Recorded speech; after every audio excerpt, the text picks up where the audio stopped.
Hi, and welcome to another edition of Seniors Today. I'm your host, Tom Bartee, and our guest today is Ms. Rochelle Sherlock, who is the founder and CEO of Potentiate, Yes. which is a consulting business dealing with Just anything to do with organizational effectiveness, helping Okay. organizations, teams, groups become more effective in whatever it is that they're trying to achieve. Yeah, so I have worked with you in the past, and if anybody's interested, I'll vouch for your skills in that arena. But thank you for being here today. Thank you for having me. So we talked about some of the concepts that are really critical to the aging process. And you know, I just turned 65, so I'm officially a senior now. I hope you got your Medicare. Yeah, I did. I got my card 3 days before my birthday, so just under the wire. Good for you. But we're going to talk a little bit about aging in place, Yes. and a concept that is, well, I'll let you explain it. Maybe you can tell us about your vision of what aging in place really means.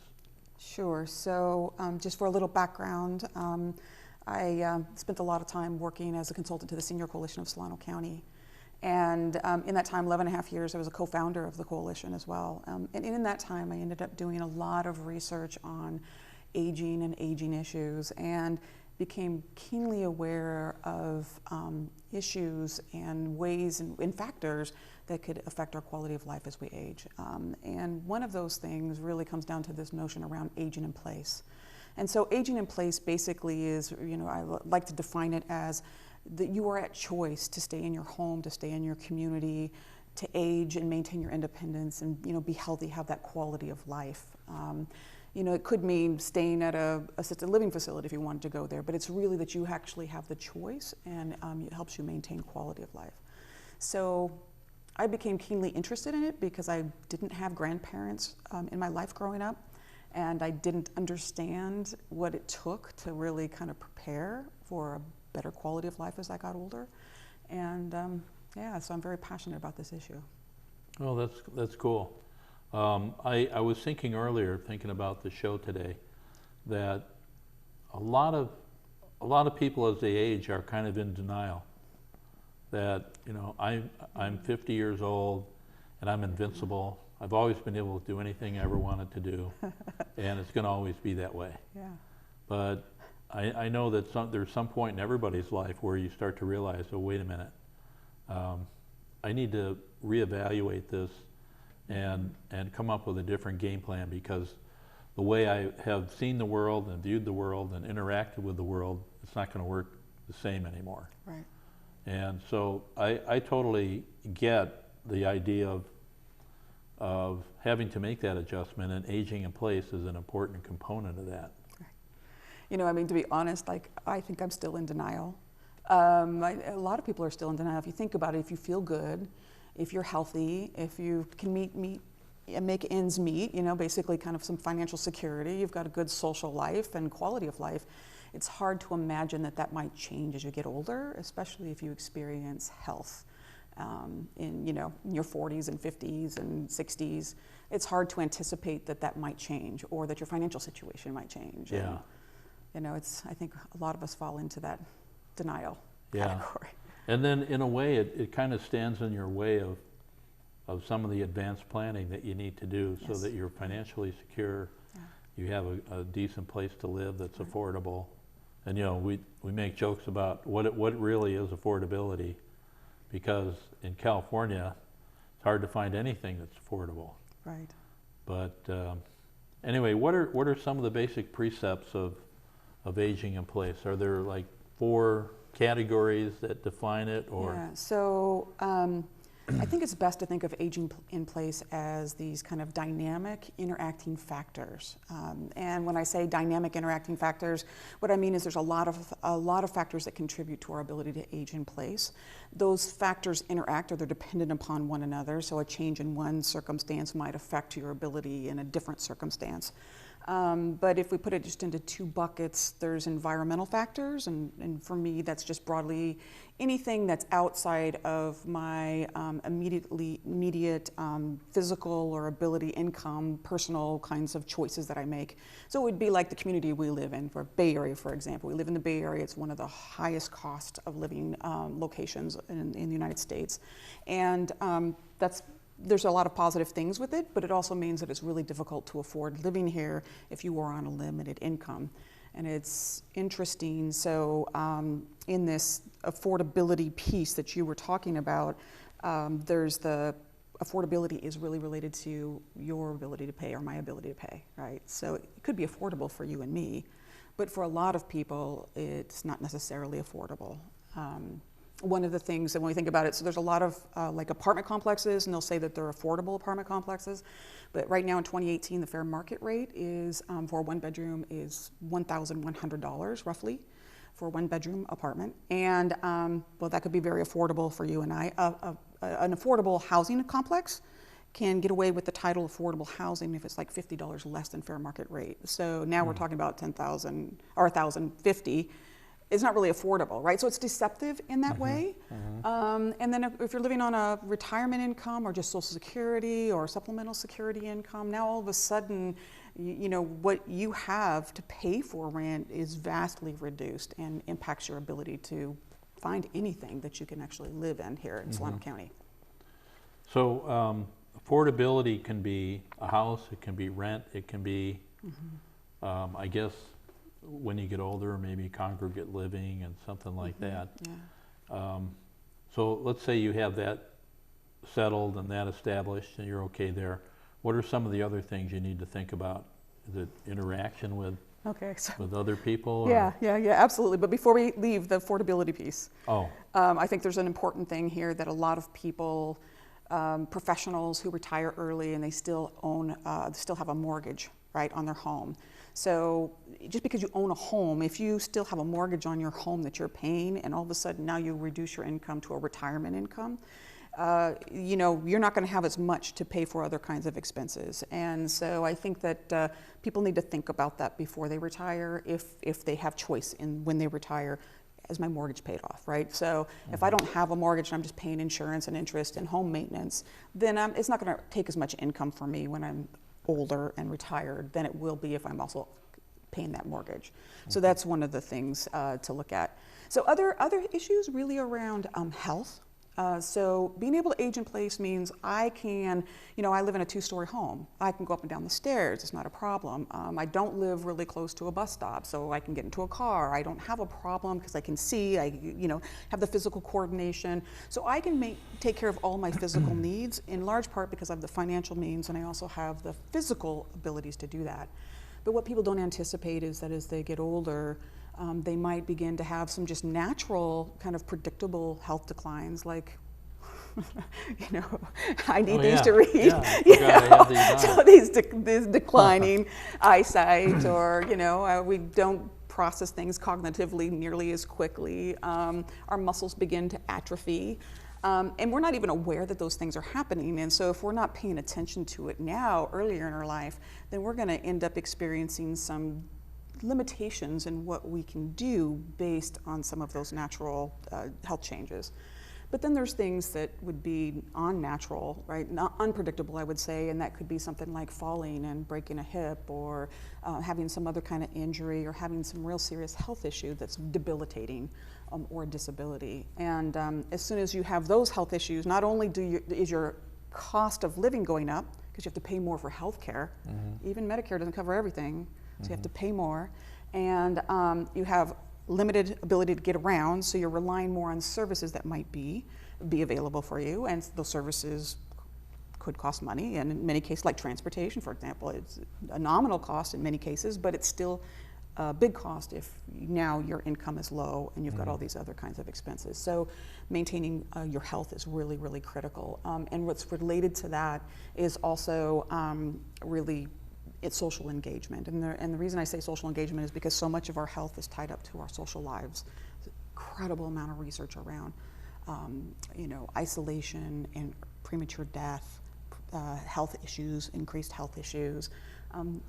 Not to mention the fact that if I'm now gotten older, I can't see to drive anymore, let's say, or my reflexes have slowed down a little bit, who's going to take me places if I don't have transportation coming right in front of my house to take me?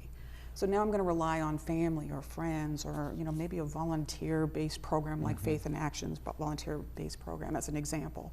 So your social network is really critical, both for our emotional health and our physical health, but also for supporting us when maybe our abilities aren't as great as we get older. Maybe there's a greater need for some kind of support because we can't take care of it all on our own anymore.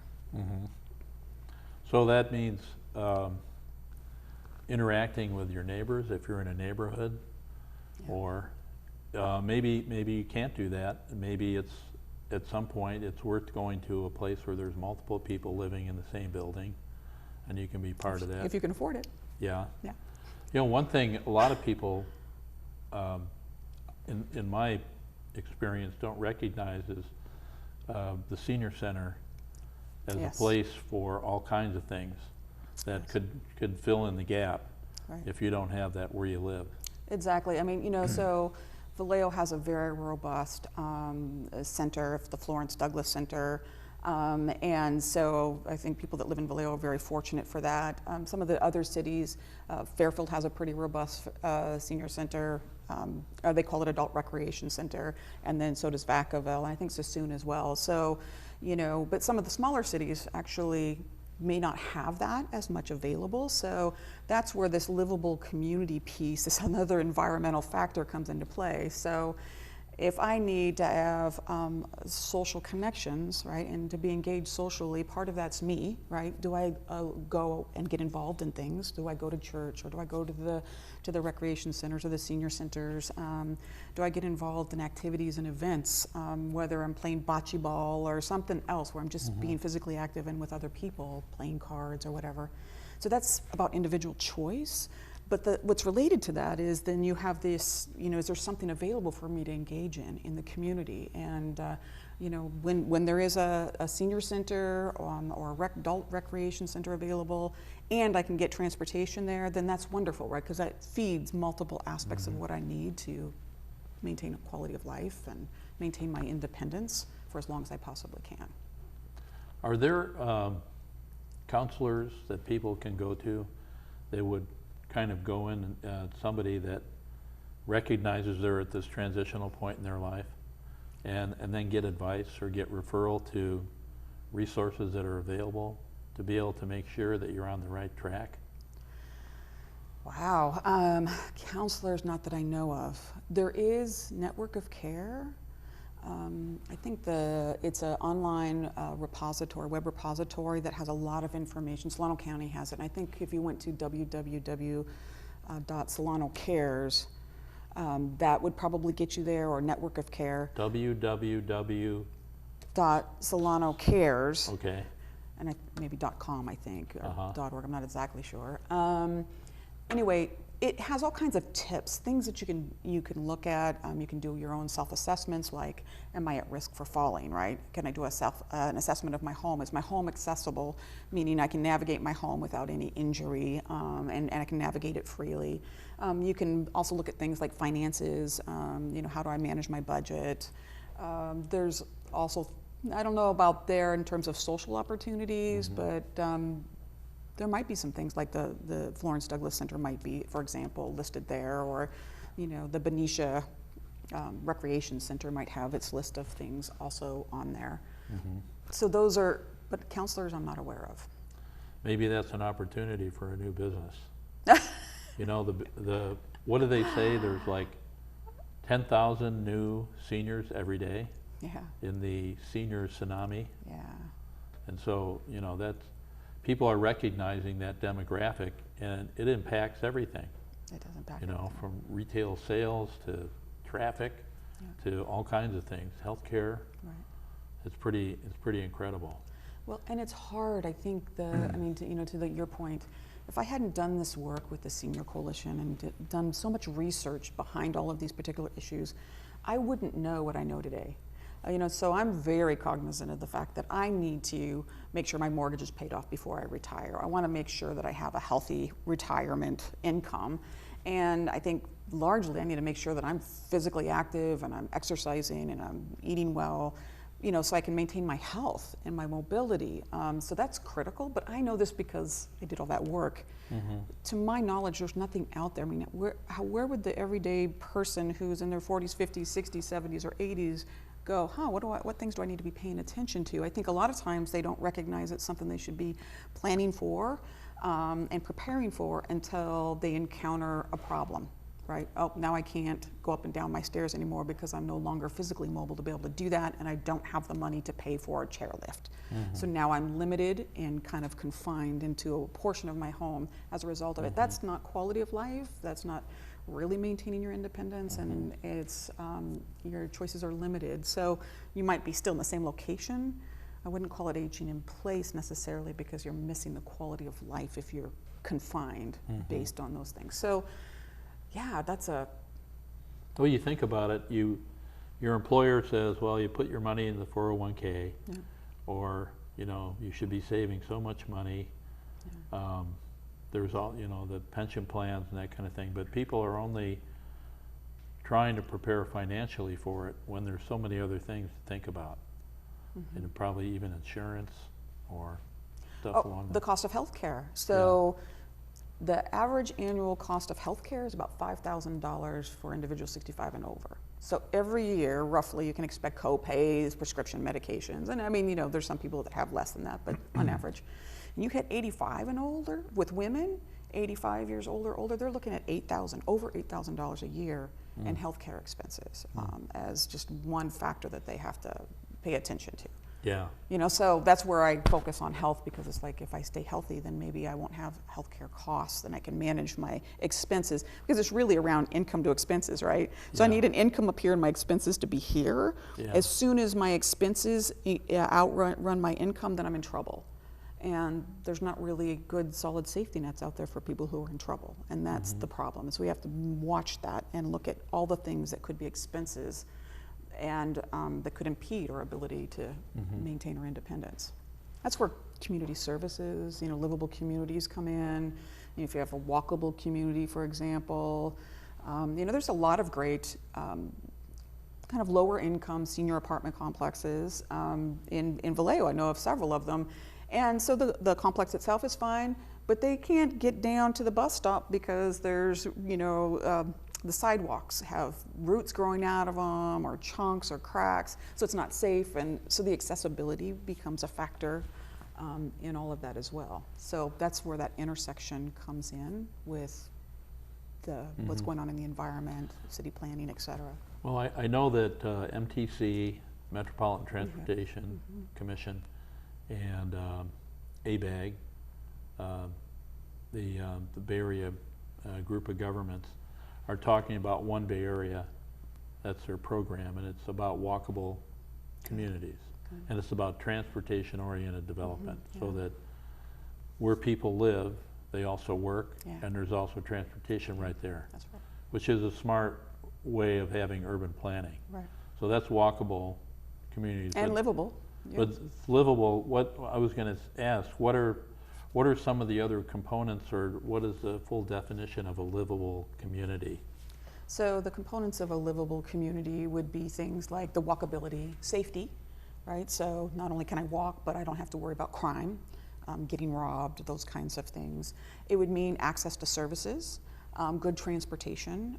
So, you know, I can get transportation and affordable transportation, or at least I should say transportation that I can afford to get to the grocery store, to the doctor, to the pharmacy, or to, you know, a senior center, so I can get, or my church, or whatever that may be. So those things are critical. Other things are like the services that might be available. And right now, with the Area Agency on Aging closing, you know, it's kind of like what's going to happen with the senior services that we have in the county. And I know that some of those services have been picked up with different agencies.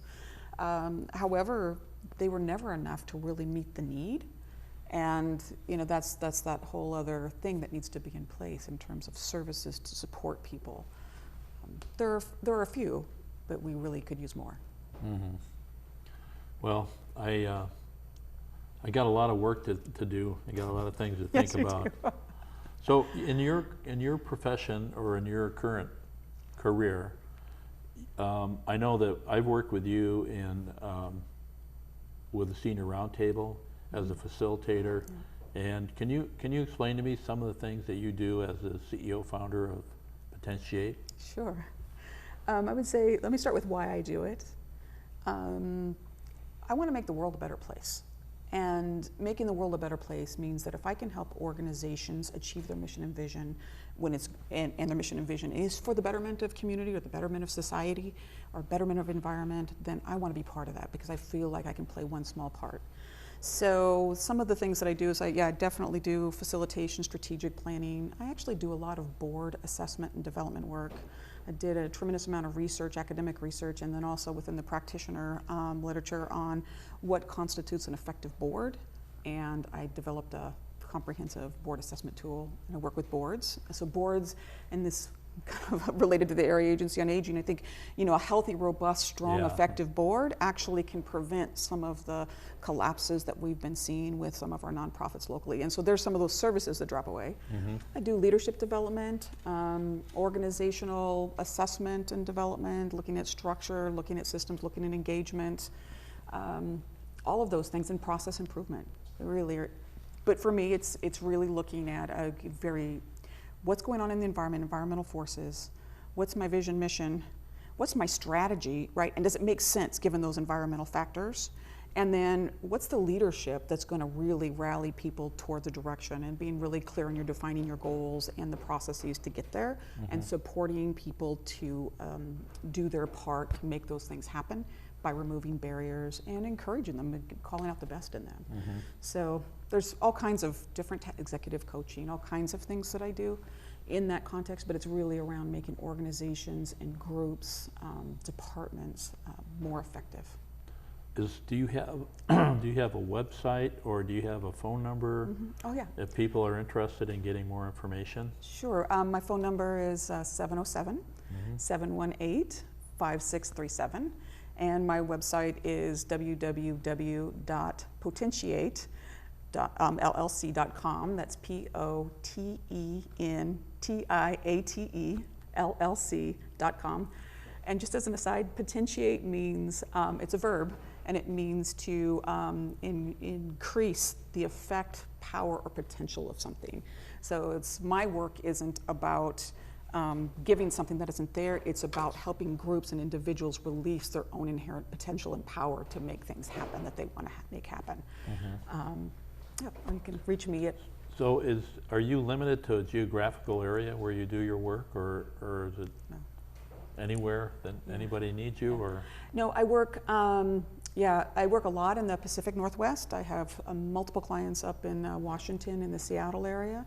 I've gone as far as Philadelphia, Washington, D.C., and Florida. Wow. Yeah, pretty cool. And then I've done some international development work, largely as a pro bono consultant to really do some capacity building for microfinance, like farmers, very rural farmers, or women greenhouse associations, or just a year ago it was working with indigenous Mayan women and backstrap weaving to support and build their economy in very rural areas. So that's cool. It's my skills are transportable into a lot of different kinds of areas. Yeah. Well, over the years, I've worked with a lot of different boards, and the scale of skill sets are, huge. Yeah.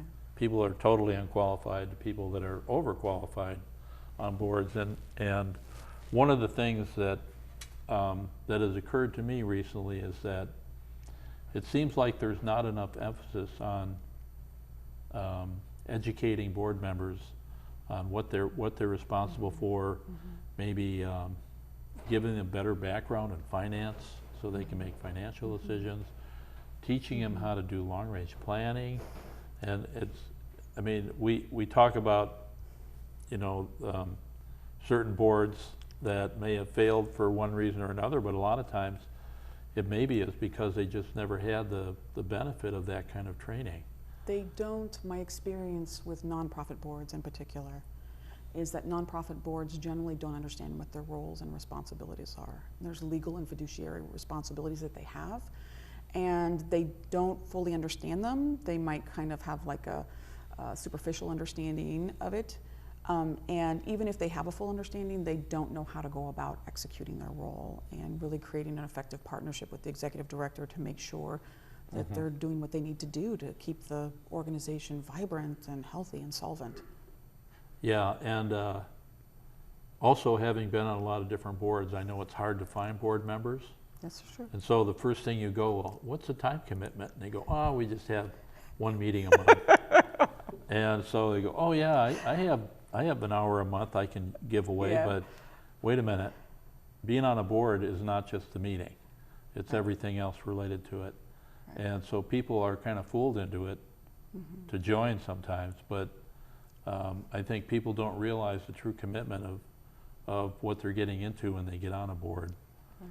So, you know, what you're doing to help people is probably something that every board needs, but maybe can't afford. But you know, there's been some discussion about maybe changing state law in regards to the long-term operation of nonprofits and having a continuing education component or something to kind of give it a shot in the arm so that long-term these nonprofits will be more viable. Right. And you know, so one of the things that I know about boards, or any group actually, is that the more effective it is, the more engaged their members are. So there's, again, it's a lever, right? Yeah. So we're effective, we're doing a good job, feels good, we're part of the team, yay.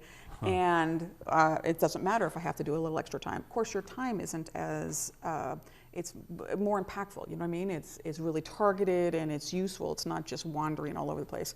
So you create an effective board, then people want to be part of a winning team, they enjoy it, and there's this whole social relationship and dynamic. You can create this wonderful board culture. I think that we need to do something legislatively for any kind of government funds that go to nonprofits, to be completely honest. Well, let's hope that all the members of the legislature who are on recess are going to watch our show and get some ideas for I hope next so. year. I'm not going to count on it, but you never know. Right. Well, unfortunately, that's all the time we have for today. Wow. If you can believe it, it's already we've already expired all of our time. But thank you for being on the show. Really appreciate it. Thank you for having me. And if our audience needs somebody that's really an incredible facilitator, check it out. So that's all the time we have for today. Our show airs Tuesdays and Thursdays at 6 p.m. on Comcast 27, AT&T UVerse 99, and streaming live video at vcat.tv. Come see us again next time.